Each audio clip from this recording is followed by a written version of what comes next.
When people think about sports in Milwaukee, they most likely think of the Brewers and the Bucks, two teams who've seen a whole lot of success in the last decade. However, there's a lot more to the sports scene here in Milwaukee than our major sports leagues. Hi, I'm Matt Rick, and welcome to Small Sports in the Cream City. Today, we'll be talking with a sports fan who grew up with a love for a team that isn't considered the biggest of the big, and learn about some of Milwaukee's very own Gaelic sports.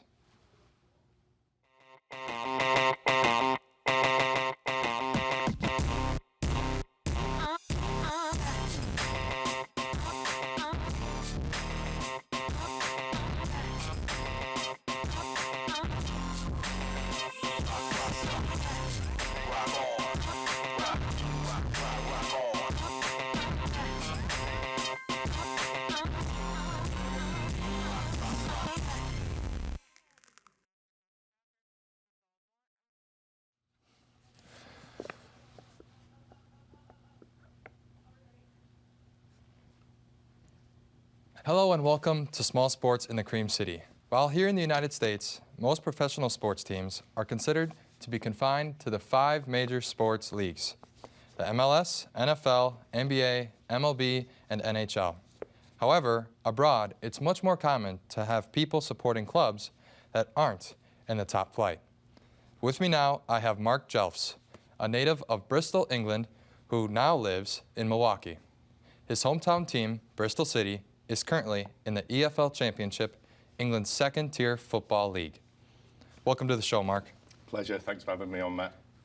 No problem. Now, I understand that Bristol City is considered smaller than some of the bigger Premier League teams. Would you explain to me what it's like rooting for such a local, small-town team? Sure. I would say it's kind of been decades of anguish and frustration interspersed with the occasional moment of elation and hope. City have, as you say, not been one of the traditional powerhouses of the English game. We somehow managed to get relegated 3 times in 3 consecutive seasons. Back in the 1980s, almost folded as a club. The club almost ceased to exist, actually, because of the financial mismanagement. But all that kind of frustration and the poor form, and right now we're not doing very well either, kind of goes out the window with the occasional game. For instance, 4 years ago, we played Manchester United, who I'm sure you're familiar, one of the big global teams. Big boy, they have fans all over the world. Took them on in the cup. 9 times out of 10, Manchester United should have steamrolled Bristol City off of the park. Zlatan Ibrahimovic was there at the time, Paul Pogba, who's still playing. But somehow City pulled out a win. We were just better as a unit that night. And that's the joy of the game for us smaller clubs, is the David versus Goliath. And 9 times out of 10, Goliath will wipe the floor with us. But there's that one time where the smaller club will pull off a victory, and that's just worth 10 Champions League trophies to a fan of a team like Bristol City. That's something you'll talk about for a long time. Yes, my friends are sick of hearing about it, I think. Well, would you explain the football pyramid to like how the local teams are influenced? Yeah, absolutely. So you start with the Premier League, which is kind of the global showpiece of the English game. It's shown here in the States, very popular on NBC. But then you go down. So my team are in the Championship, as you mentioned at the top of the show, Matt. If you're unfortunate enough to get relegated from the Premiership or fortunate enough to get promoted from the Championship, that's the key there. And then you have 2 more in what's called the English Football League divisions, is the League One and League Two. But beneath that, there's a whole host of leagues that feed into those. So the 5th tier is called the National League. So that's like the final tier where teams from all over the country compete against one another. So when you go below that in the 6th tier, you start to have North and South leagues, right? It'll be a lot like regional leagues in some of the sports here in the US. Right. And then as you go down, the reason it's called a pyramid is because they get more and more leagues that feed up regional leagues until you go down into the really kind of pub leagues, basically, where it's kind of one man and they're dog watching. But the theory is that if you are good enough and you get promoted enough times, you can theoretically, and I state theoretically because it doesn't happen very often, go from a pub team to the Premier League. That's the theory anyway. So we've all got that hope and expectation. It just doesn't happen very often. Right. Real quick, how would you describe the difference between Europe and football in Europe, or football in Europe and overseas besides football here in the United States? You mean as in like the fans, like are they?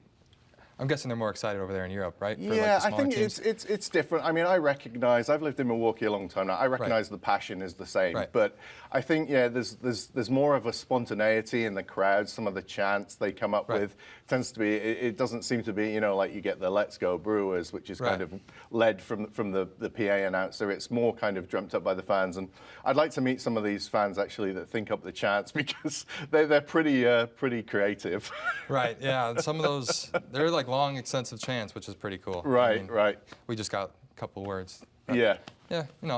Well, thank you so much for joining us here today on the show. Before we meet our next guest, let's remind ourselves how much Milwaukee loves its sports teams. Milwaukee has shown us it knows how to celebrate its sports teams.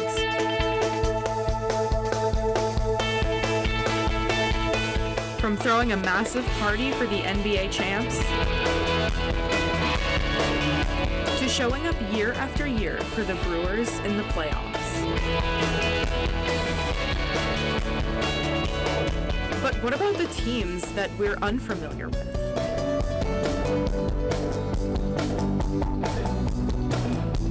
It's time to take a look into some of the teams that add to our city's flair. Milwaukee really does know how to embrace its teams. If you know anything about Gaelic sports, then you've probably heard of the sport hurling. Though very similar, camogie is a sport played by women. Joining me here today is Charlotte Larkin, who just joined Milwaukee's very own Trinity Camogie Club. Thank you for joining me today, Charlotte. Thanks for having me. So I understand you recently joined this new team. Yes. Can you tell me what it's like being a part of this team? Sure. Camogie and hurling in general is an extremely skilled sport. It really lends itself to field hockey or lacrosse, hockey even, which they're not my skill set. I started playing Gaelic football, but it's been great to join this team. It's very fast, it's very fun, and we accept all levels of folks. So could you give us a quick history about this club? Sure. So Trinity has been very new to the city, but there are teams all over the Midwest that we play against. There have been, a handful of practices, and we're planning to go to tournaments this year. So. What does a typical season look like for you guys? How many games do you guys play? Is there? Sure. So right now we're just practicing, and in the summer is when all the tournaments are. So we try to go to as many tournaments as we can. Usually like 3 to 4, and then our nationals is the same time as football, which is in August. That's sort of the end of our season, what we build up to. What inspired you to join this Trinity Camogie Club? Sure. So I play Gaelic football for 5 or 6 years now, and a lot of the girls play camogie as well. And so my friend Erin Clapper and Karen Seeliger, they both, recruited me essentially, and I've just been playing ever since. Could you give a brief explanation of the rules of camogie? Sure. So there is a small ball, which you can see in the background, called a slitter. And it's like football. You can take 4 steps with the ball, and then you have to solo it with it on your stick. You can hand pass it, or you can use your hurl to move it up the field. There's a soccer goal with rugby uprights, the same as Gaelic football. 3 points in the net, 1 point above. That's pretty cool. What would you say the goals of this club is? Since, you're a new club, is it just to win a couple games? Is it to win the big thing? It's just fielded team right now. We're really small. It's if we were in Ireland, it's hugely popular, but it's really obscure here. So we're just trying to recruit members and get people to learn the sport and love it like we do. Would you say, how many teams would you say are here in Wisconsin? So camogie and hurling in Wisconsin, there's probably 4 or 5 clubs. And then you go to Chicago, and then you go up exponentially. New York has a lot of clubs, but Milwaukee, we're pretty small right now. All right. Now, if you were to be interested in joining this club, where could people find out information on where to join? If you look us up on Facebook, or just a Google search on Instagram, Trinity Camogie, or Milltown Gales Gaelic Athletic Club. So get connected either way. We're small. We'll respond. That's good. Unfortunately, that is all the time we have for the interview. but thank you so much for joining me. We'll talk to you in a little bit. Good stuff. Gaelic football is widely popular here, in Ireland, but not as many people are aware of it here, let alone know that Milwaukee has its very own team. Let's hear from Milltown Gaels founder Billy Finn about the history and the team. Though popular abroad in Ireland, Gaelic football isn't as well known here. The Milltown Gaels strives to change that by providing not only a gateway to Gaelic football, but also a fun social environment for the team. Well, it stems from I obviously grew up in Ireland, and I was shown a Gaelic football when I was 3, 4, and ever since then I've had a Gaelic football in my hand, or playing Gaelic all the way up now into my 40s. So that's when the first time I ever came across Gaelic football was at school.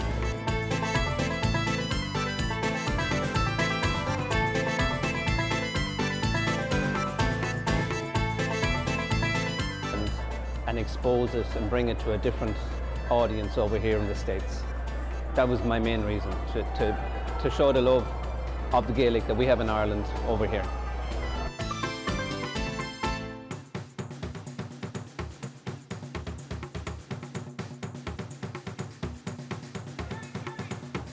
We started maybe 4 or 5 years ago, just a small group of us having some tea and cakes in someone's front room, and we said let's start a Gaelic football team, because there was no Gaelic football team over here in Milwaukee.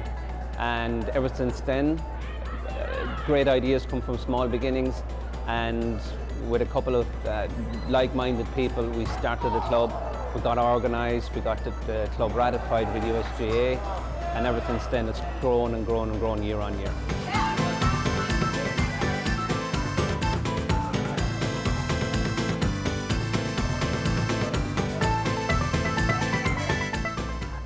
Predominantly it's local ladies and men and ladies who make up the team. There's only 3, 4, I think, native Irish people on the panels. So it is all local people here, and that's great. That's the whole reason for starting the club, was to have local people playing the game that they normally wouldn't have played up growing up. So that's why.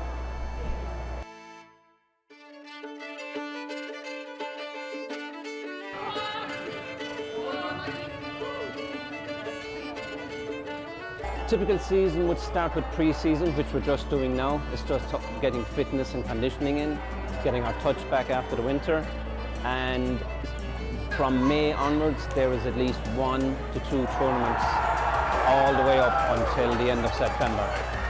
The Nationals are on in August, and that's a big feature of our season, but we will go to once-off tournaments in Cleveland, Indianapolis, different places like that.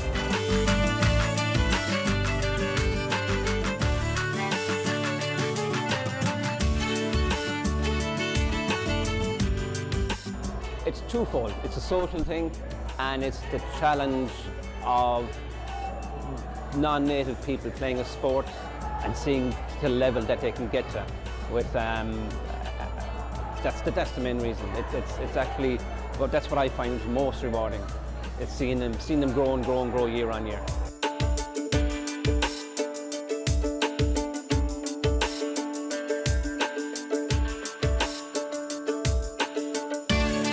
First of all, it's just 3 reasons to join the team. It's fun, fun, and fun again. That's the main reason. There's a huge social aspect of the team, and the social aspect is huge for me. It's 60–70% of the whole reason why we get together. To have some fun, to go on trips, be serious but not take it too serious, and maybe we'll win some cups on the way. But the main thing is just getting together, having the social aspect, being competitive, playing hard, playing fair, but being together, that's the main thing.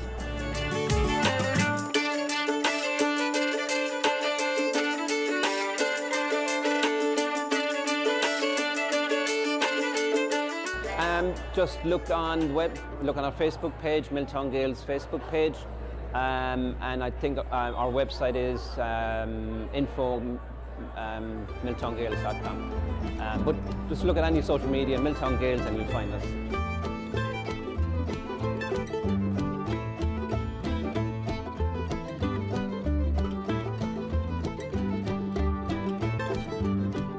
Easy to find, easy to play.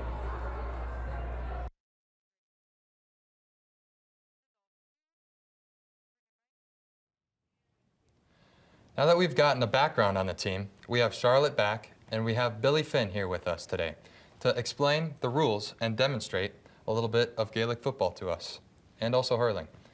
Thank you so much for being here, you guys. Thank you. Thank you. All right, let's start with this football. So what are some of the rules for? I suppose the first major skill is the solo, and that's the skill you'd use to take the ball up the field. So ideally, it's just basically dropping it on your foot and kicking it back to yourself. You have to take 4 steps, then bounce the ball and solo it again. So basically, I'll do it again. I'll solo, and then I'll hand pass to a teammate, and that's how you would get up the field. All right, so for passing, could you show us how you pass the football? Simple hand pass is of left hand, right hand, fingers open. There has to be an action to pass the ball, like that. All right, so Yeah. just with the tips With the tips, tips is more for accuracy. Right. You can do close fist, and that's more for distance. for power. This can go 20 to 30 yards with Right. a close fist, but more for accuracy with the closed hands. All right. So, for example, let's say I get the football. I have to kick it to me, Kick solo, it back to yourself solo, yeah? then I could take 4 steps, Yeah, and bounce it, and then I could bounce it, yeah. and then I'd have to kick it solo again to me, Either, and yeah, then yeah. 4 more, and I could just keep going down the field. Correct, yeah. So, there's a goal, There's right? there's a goal, there's So- 2 goal posts. Yeah, it's an easy way. Right. Two goal posts, like rugby goal Right. posts. Yeah, and there's a net underneath each goal post. So could I just come here and kind of like chuck it across and throw it in, or? No, that's not allowed. That's totally not allowed. You can either kick the ball into the net Right. with your foot, or you can meet the ball in there in the square and kind of palm it into the net. But it cannot be thrown into the net. So the square, it's kind of like soccer. Yeah. With offsides, you gotta meet it into the square, and Correct. then you can Yeah. head it. Can you head it if you want If you want to to? head it, there might be a big fullback ready to Right. hit you, but Right. you can head it, but as long as you don't throw the ball in. So you can't like grab it and No, you you can, cannot do but that. you can like hit it and tap it in, and It has to you be know. in the air, yeah. All right, that's Correct, pretty yeah. cool. So, are there goalies? Like, is there somebody in net? Is it? Yep, regular. A lot of our keepers that we've had have been regular soccer goalkeepers, and Right. they easily transfer the skills. So The best way to think about it is the whole team is a goalie, essentially. You can pick it up. So if, for example, for me, so being a female on the team, I can pick the ball up directly from the ground. If you wanted to pick it up, or Billy wanted to pick it up, Yeah. he'd have to put his foot under it. So you have to do this. You have to do pick it up from the ground. You have to do your V in front of the ball. Yeah, do You it. cannot just pick it up like that in the Right. in the men's game. So that's So it's a lot harder for the men's. You got to make sure you have enough space exactly, yeah. because you got to slow down and kind of bend over and pick it Yeah, up. and that's why ladies' game is a bit faster because they Right. can easily pick it up from the ground. So now, how big is the pitch you guys play on? Is it like a soccer size, 90? 90? Yeah, a bit bigger. Bigger? A bit bigger than a soccer pitch. We loan or we use regular either rugby Right. pitches or soccer pitches, but the standard 15-a-side side is 120 yards by 90 yards. And how long do you guys play? Are there quarters, halves, Play 2 halves of either 2 20-minute halves or 2 25-minute halves and in both. other timeouts? Can you sub in? Like if the ball? Subs if you have subs. Right. Right. But no timeouts, no nothing. Just a bit of water if you're lucky. And Right. Yeah. So it's non-stop cardio. It's a good workout. I bet you're Yeah. just running non-stop. Yeah. So the second item you guys brought is the hurling sticks. Yep. And this is called a slitter in Irish, and this is your normal hurley. One of the main basic skills of it is the pickup from the ground. So this would be just a regular pickup from the ground, like that. Right. Same hand pass as the football hand pass. It would be, I'll hand pass to Charlotte. Okay, so it's just an action and following through. In order to get up the field, the main skill is called soloing, whereby you could balance the ball on your stick like that, and you basically run as fast as you can without losing the ball off the stick. So it's kind of like lacrosse, Kind of. except that there's not a net to protect the lacrosse ball. And no protection. You don't wear any gear? You wear a helmet just to protect your face, but that's And about it. Could you like if I were coming, could I just jab you like this and steal it from you? You have to swipe the ball away. There can't be a chopping. There can't be a chop? Can't be a It's chop. just got to come Yeah, across? it's got to time your tackle. All right. I mean, that's got to hurt. Yeah. Especially if they hit you in the hand. Yes. Many Hand injuries. injuries. And to score, it's the same as Gaelic Right. football. 3 points for under the goal post and a point for over. So is the goal bigger? Is it like a normal size lacrosse goal? Is it like a big? It's bigger than a lacrosse goal. It's bigger? Yeah, It's a soccer goal. Soccer goal? It's basically. you could play the same sport on, once you have a Gaelic pitch, you can play either sport on it. Yeah. So a lot of times when we go to tournaments, it'll be staggered. There'll be a football game, then there's a hurling game, then there's we play all on the same field together. It's a physical sport. Right. It's a contact sport. A lot of running. You can go shoulder to shoulder. Right. But as I said earlier, you can't pull across the guy or the girl when you're playing. All right. That's a foul. So how many teams would you say are like here in Wisconsin? About 4 or 5. 4 or 5. When you go to the bigger cities, there's many more teams Right. that have been developed over the last couple of years. So good 4 or 5 teams here. Do you have like a league almost, like where you like have like these 5 teams all play each other and then eventually Yeah. best teams play each other for like the championship kind You of have thing? you have a divisional championship, Right. and you have the national championships. Where Right. teams from all over the country would come to, and it's on in Boston. Or it's on in Chicago this year. It was on in Boston last year. All right. And there's regular challenge matches throughout. Right. People just get together in Right. the start of the season. Do you have like weekend tournaments? Like do you guys go and We do. go out and play? And to be honest, that's the best part of being part of clubs like this. Right. It's going away, the camaraderie, the social aspect of it. It's brilliant, and it's great fun. Probably meet a bunch of new people. Yeah, we sit Yeah. down, maybe have a cup of tea or something and stuff like that, and- Right. But yeah, it's great. That's a huge part of the club. That's why we started these Right. clubs. And is this for like people of all ages? Like Minimum, you have to be 16 to play camogie. right. Same with, I think it's older for the hurling. I think you have to be 18 to play the hurling side for the men. But after 16, you are more than welcome to come along and join in the practices and enjoy the fun. All right. Well, let's practice here a little bit. So this is about like the size of a baseball almost, right? Yeah. It's got like the stitches on it. What is it made out of? It's like It's cork on the inside, and these things here are made of leather. There's other synthetic materials, but that's the traditional ball, and that would be really Right. heavy when it gets wet. oh, you guys. Is it on like a normal pitch like you play Yeah. for Gaelic Yeah. football? Yeah, regular grass Just pitch. Yeah. the 120 again? Yeah, that's the full size. We would play on a reduced size, all right. Can you play it? I saw in that video. Could you play it in like the indoor? An Yeah. indoor place? You gotta modify it a little bit, but you can play. Yeah. Could you use like the wall, like indoor soccer? You can use like the walls as your like, for your help. You can get away with it, yeah. Yeah. But you can. Yeah? Yeah. All right. Well, how do I hold this thing? Is it like So- kind of like a baseball bat? So you're right-handed, correct? Right. So that's have your boss pointing out the way you're playing. All right. Where you're facing. So right hand, have your thumb closer. When you're starting with children, you would draw their thumb around here, Right. so they know where to place their thumb. So you balance it like that. That's all you got to do. All right. That's right. Yeah, here. Just, That's it. That's it. and I just have to run around with this thing on it? And run at full speed while Right. somebody's hitting you while you're wearing a helmet. Simple sport. And then, like, There you go. So In order to pass it to someone, you Right. would flick it off, and then you would. you could either hit it or do that Like that. touch pass. Yeah. So normally Billy would probably be across the field hitting the ball at full speed. You catch it barehanded. So you catch like a baseball How barehanded. fast can this, That Very can travel fast. 90 miles an hour, Yeah. 100 miles like an hour. it's coming like a baseball pitcher? Pretty much, Yeah. yeah. So your hands are like a mitt. Like you think of your fingers, you try to stop it with your fingers first. So you'll catch it out of the air, but Yeah. So it'll be Bare up hand. high like that, and you put up your hand you to always protect want yourself. to protect your Like hands. Yeah. that. Yeah. You bare hand. Bare hand. Like, Yes. Without No what gloves. about like just like a glove? No. Like a No. football glove? Not no, even. No. No glove. It's just coming at you that fast. Yeah. That's- That's why it is called one Right. of the fastest sports in the world, because or field sports. The ball does travel some distance very quickly. Especially being one. Are there like offsides since it's like such a big No. area? No offsides. No offsides? Just square so you ball. could like just sit by the Yep. goal and Yeah. and It's pretty fast.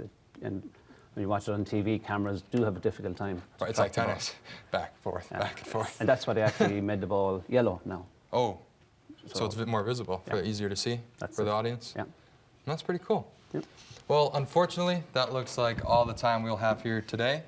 Thank you guys so much for joining me. Thanks for having It's us. been a lot of fun. Learning about these sports has been a lot of fun. Thank you guys for joining me. I'm Matt Rick, and we'll see you guys next time on Small Sports in Cream City.